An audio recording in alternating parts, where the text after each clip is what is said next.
Dan untuk membahas terkait masih banyak warga yang bandel termasuk seorang pasien positif corona yang pulang kampung, sudah bergabung bersama kami Kepala Desa Panunggalan Muhammad Mujianto serta anggota Satgas Corona PBID Erlina Burhan. Selamat sore Bapak dan Ibu. Sore. Ya, selamat Pak sore. sore Ibu Erlina, sore Pak Mujianto. Sore, sore Mbak Anissa. Baik, saya ke Pak Mujianto terlebih dahulu. Di wilayah tempat Anda, di wilayah Anda, masih ada masyarakat yang bandel? Ada tuh, ada. Tapi juga semakin, kan sudah 3 hari ini. Jadi mulai hari Selasa, Rabu, Kamis, Jumat ini ya, itu semakin kita tidak kurang-kurangnya, kita tidak bosan-bosannya untuk mengingatkan tentang bahayanya penyakit corona.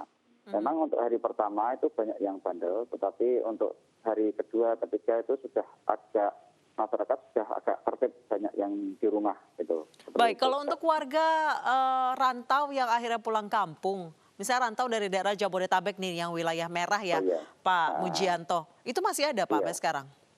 Oh ada. Terakhir itu kita mencapai 200-an orang lebih itu yang termasuk dalam ODP. Jadi bahkan Mas Yuda sendiri ini juga sebetulnya dalam daftar kita juga masuk ODP yang dari Semarang itu. Seperti itu Mbak. Gitu.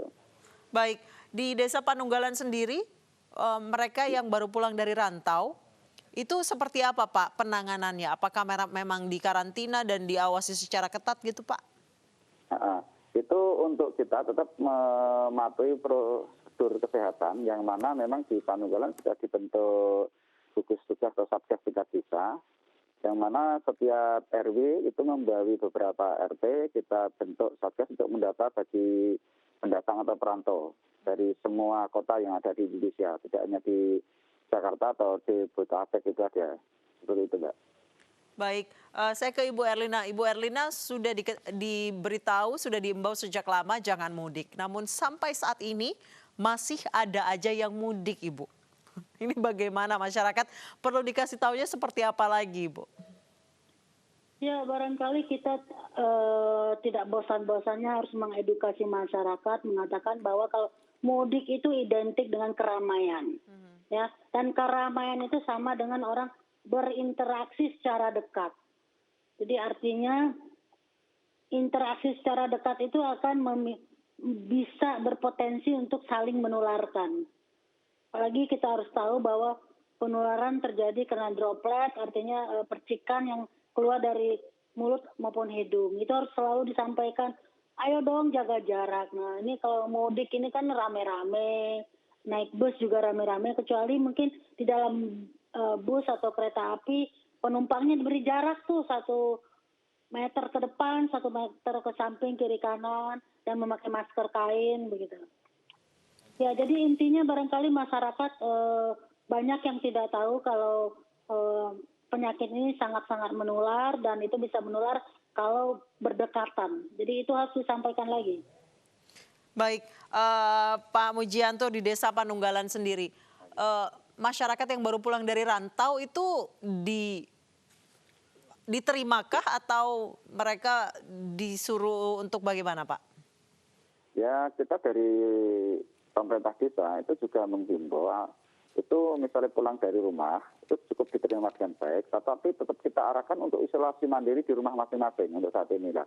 Kami dari bekerjasama dengan arahan dari Bapak Camat Bogor tadi baru saja rapat, itu nanti pada hari Senin kita action untuk membuat tempat karantina Mbak, itu seperti itu Mbak. Jadi nanti bagi pemudik yang mulai datang itu langsung kita karantina selama 14 hari, ya, seperti itu. Baik, kalau untuk dari RT RW-nya sendiri galak nggak sih Pak ke warga-warga rantau ini? Nah, iya Bu, harus kalau yang yang terdampak ini ada RT 1, RW 2, sampai sebagian RT 3, itu kurang lebihnya ada 500 jiwa dan sekitar 200-an kakak. Itu ya memang kita harus trafiknya di situ. Kalau memang kita berikan edukasi yang tidak bosan-bosannya. Jadi setiap pagi kita berikan edukasi, jangan keluar, jangan interaksi dan sebagainya seperti itu. Kita kerjasama dengan Pak RT tempat itu, itu Mbak Anissa. Baik, Ibu Erlina, di Indonesia ini bisa dibilang ada 2 kutub yang ekstrem. Yang satu lagi yang sangat paranoid sekali, yang satu cenderung mengabaikan pulang kampung, kemudian tadi ada desa yang sudah tahu positif namun dia tetap berkeliaran, tetap main voli dan lain sebagainya. Ini sangat berpotensi menularkan kepada orang lain. Bagaimana sih Bu untuk membangun awareness mereka? Sudah diberitahu berkali-kali, sudah diimbau? Saya mendengar dari Pak RT itu sudah dilakukan. Nah, jadi kan memang kalau ada kubu yang ekstrim paranoid dan ekstrim abai, tentu saja pendekatannya juga harus ekstrim juga. Seperti apa Bu pendekatan yang ekstrim Bu? Nah, ini saya dokter nih ya, jadi saya barangkali nggak terlalu tepat untuk memberi usul, tapi mungkin ya kalau kita lihat di luar negeri itu orang-orang yang berkeliaran kan itu diatasi oleh polisi atau petugas tertentu, karena yang ekstrim ini kan nggak bisa dihimbau ya, seperti kelompok lain yang patuh begitu. Demikian juga yang paranoid, yang berlebihan itu barangkali mungkin itu, halo? Iya Ibu. Ya, barangkali kalau yang untuk yang paranoid mereka tidak merugikan orang lain barangkali, tapi mungkin agak berlebihan untuk dirinya dan lingkungan, tapi mungkin tidak menularkan. Tapi yang kita khawatir adalah yang abai.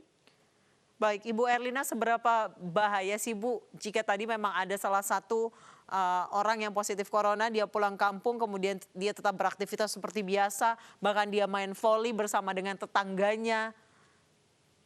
Itu sudah berapa droplet yang tersebar bagi orang-orang sekitarnya? Ini adalah yang juga terjadi di Italia, banyak anak muda yang imun sistemnya bagus sehingga tidak bergejala. Yang di Indonesia kan disebut OTG, orang tanpa gejala, tapi sesungguhnya mereka saluran nafasnya mengandung virus yang kemungkinan besar itu mudah sekali menyebar ke orang sekitarnya, apalagi kalau main voli berdekatan dan bersilaturahmi. Dan kita tahu tidak saja dari bersin atau batuk, kadang-kadang juga ada kebiasaan orang kalau berbicara itu seperti ada hujan lokal. Hujan lokal.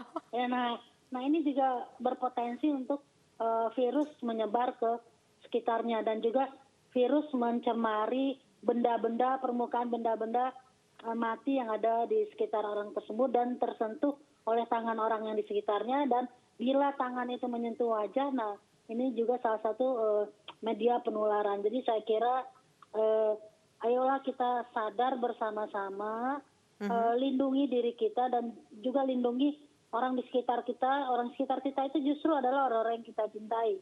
Baik. Keluarga di rumah, teman-teman, bermain voli kan dengan teman-teman begitu ya. Iya. Itu kan orang-orang yang kita sayangi, yang kita cintai. Nah, tolonglah kalau kita memang sayang, memang cinta sama orang di sekitar kita, janganlah mereka diberi beban dengan mendapat virus gitu. Baik. Kita lindungi diri kita juga dengan melindungi orang lain. Jangan pulang kampung, stay at home, dan tetap jaga kesehatan. Terima kasih Ibu Erlina, terima kasih Pak Mujianto telah bergabung bersama kami di iNews Sore.